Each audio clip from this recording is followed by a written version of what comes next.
मुंबईमध्ये शिवस्मारकावरून सेना आणि भाजपमध्ये मानापमान, तर तिकडे पुण्यामध्ये भाजप आणि राष्ट्रवादीमध्ये तेच तसंच युद्ध सुरू झालंय। पुण्यातल्या मेट्रोच्या भूमिपूजनाचा वाद आता आणखी चिघळत चाललाय। शरद पवारांना जर भूमिपूजन सोहळ्याचं निमंत्रण दिलं नाही तर एक दिवस अगोदरच म्हणजे 23 तारखेलाच आम्ही भूमिपूजन करू असा इशारा राष्ट्रवादी काँग्रेसने दिलाय, ज्यांची पुण्यामध्ये सत्ता आहे। पुण्यातल्या मेट्रोचं नियोजित भूमिपूजन 24 डिसेंबरला होणार आहे। पंतप्रधान नरेंद्र मोदींच्या हस्ते मोदींसोबत पवारांनाही बोलवावं यासाठी राष्ट्रवादी आग्रही आहे।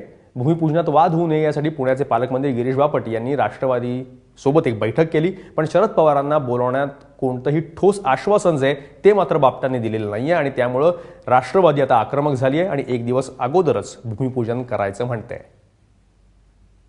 राजकारणाच्या हेतूने पवार साहेबांना या कार्यक्रमात बोलवलं जात नाही असं माझं त्या ठिकाणी स्पष्ट आरोप आहे। आणि हे होत असताना मी माननीय पंतप्रधानांना पत्र दिलेलं आहे, माननीय मुख्यमंत्र्यांना पत्र दिलेलं आहे की या ठिकाणी माननीय पवार साहेबांचा कार्यक्रमात समावेश करावा।